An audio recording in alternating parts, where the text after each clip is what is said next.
कि वृंदावन के वृक्ष को मरम न जाने को,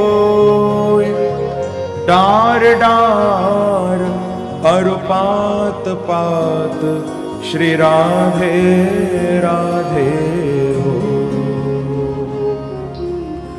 जिस वृंदावन में डार डार पर पात पात पर एक ही शब्द सुनाई देता है, श्री राधे श्री राधे, ऐसा वो श्रीधाम वृंदावन है। वहां जब आप जाओगे, आपको यदि कोई रिक्शा वाला भी मिलेगा ना वृंदावन में, तो वो भी ऐसा नहीं कहेगा हट जाओ बच जाओ, उसके मुंह से भी यही निकलेगा राधे राधे राधे राधे। वहां उठते बैठते खाते पीते हर समय राधा रानी का नाम निकलता है। तो ऐसा वो श्रीधाम वृंदावन। नारद जी बोले भक्ति यहां आपके बच्चों का कोई ग्राहक नहीं है, ये तो केवल भक्ति की भूमि है। यहां ज्ञान और वैराग्य का कोई काम नहीं है। लेकिन भक्ति आप चिंता मत करो, मैं आपके दोनों पुत्रों को स्वस्थ करूंगा। और नारद जी बड़ी अच्छी बात भक्ति को कह रहे हैं, ये बात हम सबको याद कर लेनी चाहिए। नारद जी भागवत में कह रहे हैं महात्म्य कि वृथा खेदय से बाले अहो चिंता तुरा कथम श्री कृष्ण चरणाम्भोजम स्मर दुखम गमिष्यति। नारद जी बड़ी सुंदर बात कह रहे हैं। कहते हैं कि देखो भक्ति आप चिंता मत करो। अहो चिंता तुरा कथम, क्यों चिंता करती हो? सारी चिंताएं तुम्हारी मिट जाएंगी, केवल एक काम करो। बोले महाराज क्या करूं? बोले श्री कृष्ण चरणाम भोजम स्मर दुखम गमिष्यति। हे भक्ति आप भगवान श्री कृष्ण के चरणों का स्मरण करो, भगवान के चरणों को याद करो। प्रभु के चरणों के स्मरण से दुखम गमिष्यति, सारे दुख दूर हो जाते। बंधुओं, जीवन का सबसे बड़ा दुख ही तब आता है जब हम भगवान को भूल जाते हैं। भगवान को भूलना ही जीवन का सबसे बड़ा दुख, सबसे बड़ा संकट है। और जब हमको प्रभु का स्मरण है, जिस समय हमको भगवान की याद बनी हुई है, वो हमारे जीवन का सबसे बड़ा, सबसे शुभ दिन है। तो नारद जी ने कहा कि भक्ति आप प्रभु के चरणों का स्मरण करो। और भक्ति को ये बात बोलकर नारद जी ज्ञान वैराग्य के पास आए। प्रेम से कहो श्री राधे। ज्ञान वैराग्य के पास आकर दोनों को नारद जी ने जगाया और बोले कि अरे ज्ञान तुम उठो, अरे वैराग्य आप उठो। लेकिन दोनों में से कोई नहीं उठता, बेहोश पड़े हैं। तो वेद वेदांत घोषैश्च गीता पाठीर मुहुर्मुहु, दोनों को वेद सुनाए नारद जी ने। जब वेद सुनकर भी नहीं उठे तो उपनिषद सुनाए हैं, बार बार गीता जी का पाठ किया, लेकिन दोनों में से कोई नहीं उठता। अब तो महाराज नारद जी को बड़ी चिंता हो गई। तो नारद जी ने उसी समय आकाशवाणी को सुना है। आकाशवाणी नारद जी को कहती है कि देखो नारद जी, यदि आप दोनों को स्वस्थ करना चाहते हो तो उद्यमः सफलस्तेयं भविष्यति न संशयः। आप इसके लिए कोई सत्कर्म करिए महाराज। सत्कर्म करने से दोनों ही ज्ञान और वैराग्य दोनों ही स्वस्थ हो जाएंगे। अब नारद जी बड़े चक्कर में पड़ गए, सोचने लगे कि आखिर ये सत्कर्म क्या है, मैं क्या करूं। तो भक्ति को कहा कि भक्ति आप यहीं बैठो, मैं थोड़ा पूछ कर आता हूं किसी विद्वान संत से कि ये सत्कर्म क्या है। तो भक्ति को वृंदावन में ही छोड़कर नारद जी पूछने के लिए निकले हैं। अब फिर बड़े बड़े तीर्थों में बड़े बड़े संतों के पास गए, सबको जाकर पूछा कि महाराज ये सत्कर्म क्या है, सत्कर्म क्या है। किसी ने ठीक प्रकार से उत्तर नहीं दिया। तो अंत में घूमते घूमते श्री नारद जी बद्री नारायण पहुंचे और सनत कुमारों से मिलन हुआ। अभी अभी आपने सुना था ना कि नारद जी बड़े उदास थे, हाथ में वीणा नहीं थी, बड़े दुखी थे। नारद जी के दुख का यही कारण था, कोई नारद जी के प्रश्न का उत्तर नहीं दे रहा था, किसी ने भी नहीं बताया कि सत्कर्म क्या है। तो अब सनत कुमारों को पूछा कि महाराज आप ही बताइए ये सत्कर्म क्या है। सनत कुमार बड़ा सुंदर उत्तर दे रहे हैं। यहां कहते हैं कि सत्कर्म सूचको नूनम ज्ञान यज्ञ स्मृतो बुधई श्रीमद् भागवतालाप शतुगीत शुकादिवी। कहा कि हे नारद जी ये सत्कर्म और कुछ नहीं है। क्या है? बोले श्रीमद् भागवतालाप शतुगीत शुकादिवी। हे नारद जी ये जो भागवत की कथा है यही सत्कर्म है। प्रेम से कहो श्री राधे। देखो भागवत की कथा को सत्कर्म कहा। आप लोग संसार में जो दान करते हो, यज्ञ करवाते हो, कोई भी अच्छा काम करते हो उसको शुभ कर्म कहा जाता है। दान करना, यज्ञ कराना, जप तप करना ये सब शुभ कर्म है। लेकिन भागवत शुभ कर्म नहीं है, भागवत सत्कर्म है।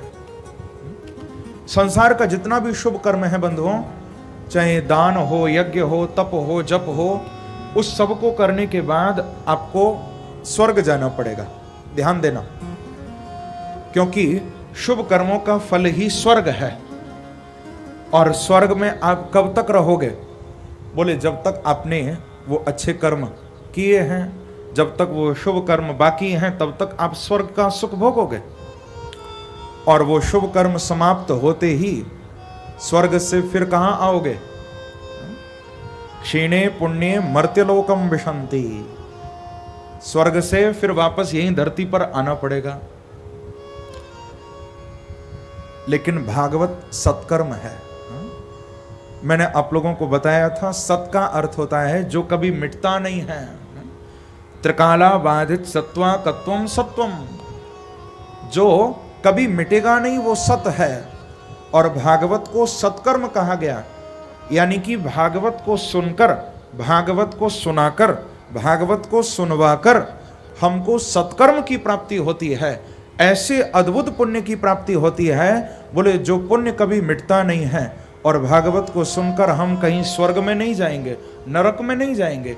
जो जीव भागवत का आश्रय लेता है वो तो साक्षात बांके बिहारी के चरणों में ही जाकर विराजमान होता है। वो सीधे प्रभु के चरणों में जाता है। इसीलिए भागवत को सत्कर्म कहा गया है। प्रेम से कहो श्री राधे। तो सनत कुमारों ने बताया कि नारद जी भागवत ही सत्कर्म है। अब तो नारद जी को बड़ा अच्छा लगा। सनत कुमारों को कहा कि आपने बड़ी कृपा की जो मुझे मेरे प्रश्न का उत्तर दिया है। अब तो ज्ञान यज्ञम करिष्यामि सुख शास्त्र कथोज्वलम। महाराज अब तो मैं भागवत की कथा कराऊंगा और ज्ञान वैराग्य दोनों को स्वस्थ करूंगा। लेकिन सनत कुमारों को कहा कि महाराज अब एक कृपा आप और करिए। जब आपने बताया कि भागवत ही सत्कर्म है तो फिर आप कृपा करके भागवत सुना भी दीजिए ना। नारद जी बोले कि अब मैं कहां से किसी व्यास जी को लेने जाऊं, किसी पंडित जी को बुलाकर लाऊं, कौन कथा सुनाए? तो महाराज कृपा करके आप ही कथा सुना दीजिए। तो सनत कुमार बोले नारद जी आपने तो हमारे मन की बात कह दी। हम तो ब्रह्मलोक से उतरकर इसीलिए आए थे कि कोई हमसे भगवान की चर्चा कर ले, कोई हमसे भगवान की कथा सुन ले। आपने बड़ी कृपा की नारद जी, हम जरूर भागवत की कथा सुनाएंगे। लेकिन देखो नारद जी कथा यहां बद्री नारायण में नहीं होगी। प्रेम से कहो श्री राधे। नारद जी ने कहा कि बद्री नारायण में क्या खराबी है, ये तो बड़ा पवित्र धाम है, आप यहां कथा क्यों नहीं सुनाते? तो कहा कि नारद जी यदि यहां पर कथा होगी तो हम सुनाएंगे और अकेले आप ही बैठे बैठे सुनोगे, क्योंकि ये बात आज से लगभग 4,500 साल पुरानी घटना है, आज की बात नहीं है। और उस समय तो बद्रीनाथ की यात्रा बड़ी कठिन हुआ करती थी। उस समय जब लोग बद्रीनाथ की यात्रा पर, केदारनाथ की यात्रा पर जाया करते थे तो घर से अंतिम राम राम कहकर जाते थे, क्योंकि भरोसा नहीं होता था कि वापस लौटकर आएंगे या नहीं आएंगे। यात्रा बड़ी कठिन थी। आज तो हम 2-3 दिन में दर्शन करके वापस आ जाते हैं, लेकिन ये पुराने समय की बात है। तो सनत कुमारों ने कहा कि नारद जी यदि यहां कथा होगी तो अकेले आप ही बैठे सुनोगे और कोई सुनने नहीं आएगा यहां, लेकिन कथा तो ऐसी जगह होनी चाहिए जहां पर ज्यादा से ज्यादा भक्त बैठकर प्रभु की कथा का आनंद ले सकें।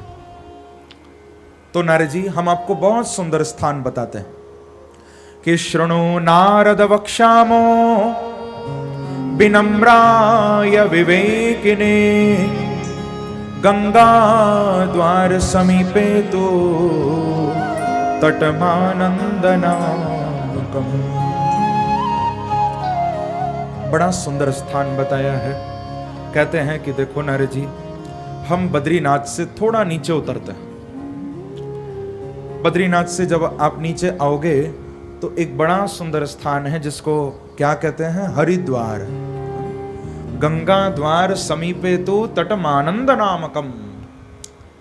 नारद जी हम हरिद्वार में बैठकर गंगा के किनारे बड़ा सुंदर एक आनंद नाम का तट है, वहीं पर हम आपको भागवत की कथा सुनाएंगे। क्योंकि जब हरि के द्वार पर बैठकर कथा होगी तो फिर हरि को द्वार खोलना भी पड़ेगा ना। प्रेम से कहो श्री राधे। तो हरि के द्वार पर बैठकर हरि की कथा को हम सुनेंगे। अब तो नारद जी बड़े गदगद हो गए हैं। सनत कुमारों को लेकर बद्रीनाथ से हरिद्वार आए हैं और वहां आनंद नाम के तट पर गंगा जी के किनारे सुंदर आसन लगा दिया है। चारों ऋषि बालकों को विराजमान कराया है। चारों का नारद जी ने विधिवत पूजन अर्चन किया। बड़े बड़े संत, बड़े बड़े ऋषि गंगा जी के किनारे पधारने लगे हैं। दूर दूर से भक्तों की भीड़ गंगा जी के तट पर आने लगी है, क्योंकि चारों ओर खबर फैल गई थी कि आज गंगा के तट पर भागवत की कथा होने जा रही है। तो दूर दूर से भक्त श्रवण करने के लिए आने लगे। यहां पर जय शब्द, नमः शब्द, शंख शब्द होने लगा है और भागवत जी की सब जय जयकार करने लगे हैं। बोलो श्रीमद् भागवत महापुराण की। सब जय जयकार कर रहे हैं भागवत की। सनत कुमार आसन पर विराजमान हुए, विधिवत पूजन अर्चन हुआ है और भागवत का बड़ा सुंदर महिमा सनत कुमार सुना रहे हैं। कहते हैं कि सदा सेव्या श्रीमद् भागवती कथा यस्या श्रवण मात्रेण हरिश्चित्तम समाश्रयेत्। सनत कुमार कहते हैं कि सदा सेव्या भागवत की कथा को, भगवान की कथा को सदा सुनते रहो, सदा सुनते रहो। सदा सेव्या श्रीमद् भागवती कथा।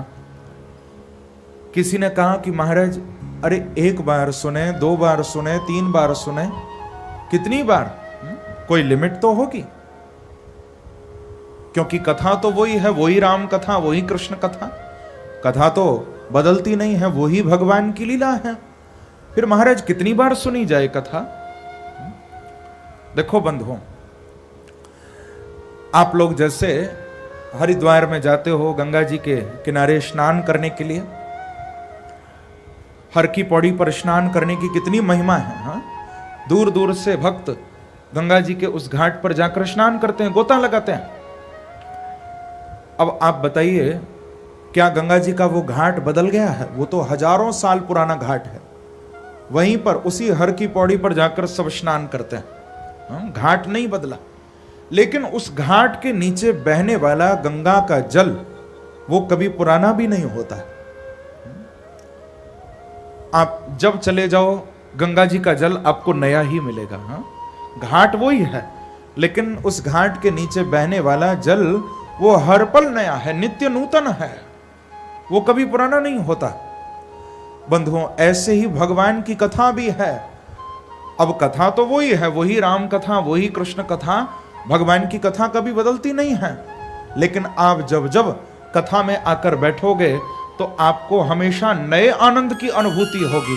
आपको ऐसा ही लगेगा कि ये कथा तो हम पहली बार सुन रहे हैं। हाँ? प्रेम से कहो श्री राधे। दिने दिने नवम नवम, भगवान की कथा वो तो नित्य नूतन है, रोज नई नई प्रतीत होती है। तो किसी ने कहा कि महाराज कब तक कथा सुने, कब तक इस अमृत को पिएं? तो एक ही उत्तर मिला कि जब तक जियो तब तक पियो।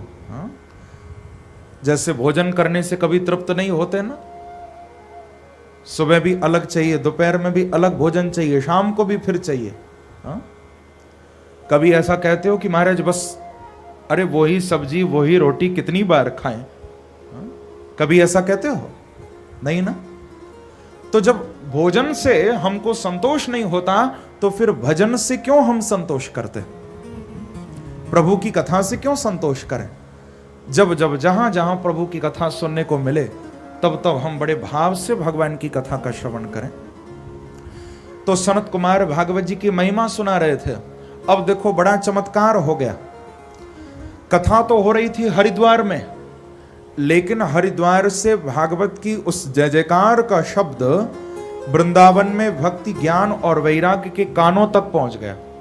देखो कहां हरिद्वार और कहां वृंदावन। कथा हो रही है हरिद्वार में, भक्ति ज्ञान वैराग्य ये तीनों बैठे हुए हैं वृंदावन में, और भागवत की जय जयकार का शब्द वृंदावन तक पहुंच गया। अब तो भागवत की जय जयकार सुनते ही ज्ञान और वैराग्य दोनों ही उठकर खड़े हो गए। जो वेद सुनकर नहीं उठ रहे थे, जो उपनिषद सुनकर नहीं उठ रहे थे, दोनों उठकर खड़े हो गए।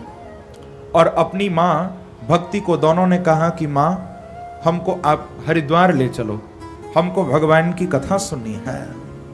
भक्ति तो बड़ी प्रसन्न हो गई। ज्ञान और वैराग्य दोनों को लेकर भक्ति महारानी सीधे अब वृंदावन से हरिद्वार की ओर जा रही हैं। सुत जी महाराज वर्णन करते हैं यहां पर भक्ति ज्ञान और वैराग्य कितने अद्भुत स्वरूप से हरिद्वार की ओर जा रहे हैं कि भक्ति ही सुतौ तो तरणौ गृहीत्वा प्रेमैकरूपा सहसा विरासीत् श्री कृष्ण गोविंद हरे मुरारे नाथेति नामानि मुहुर्वदन्ति। भक्ति ज्ञान और वैराग्य तीनों ही इस सुंदर कीर्तन को गाते हुए आज हरिद्वार की ओर जा रहे हैं। हम लोग ये कीर्तन गाते हैं ना, श्री कृष्ण गोविंद हरे मुरारे हे नाथ नारायण वासुदेव। ये भागवत के महात्म का कीर्तन है। महात्म में भक्ति ने अपने मुख से इस कीर्तन को गाया है। तो भक्ति ज्ञान वैराग्य तीनों ही इस कीर्तन को गाते हुए सीधे हरिद्वार की ओर जा रहे हैं। आइए हम लोग भी भक्ति के साथ गाते हुए वृंदावन से हरिद्वार की ओर चलें। 2 मिनट के लिए बड़े प्रेम से गाइए। श्री कृष्ण गोविंद हरे मुरारे हे नाथ नारायण वासुदेव। श्री कृष्ण गोविंद हरे मुरारे हे नाथ नारायण वासुदेव। श्री कृष्ण गोविंद हरे मुरारे हे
सेवा करते हुए। जय हो, जय हो।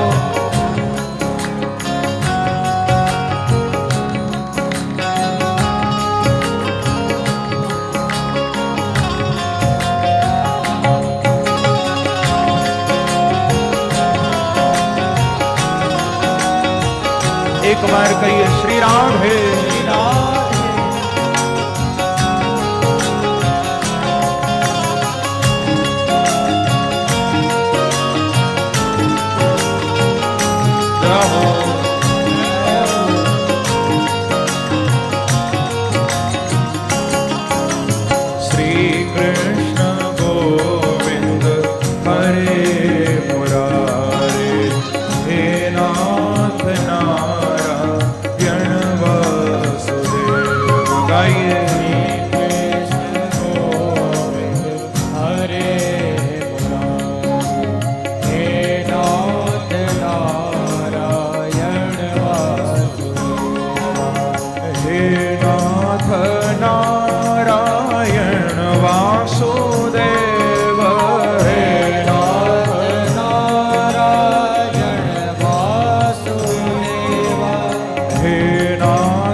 श्री वृंदावन बिहारी लाल की जय। जय जय श्री राधे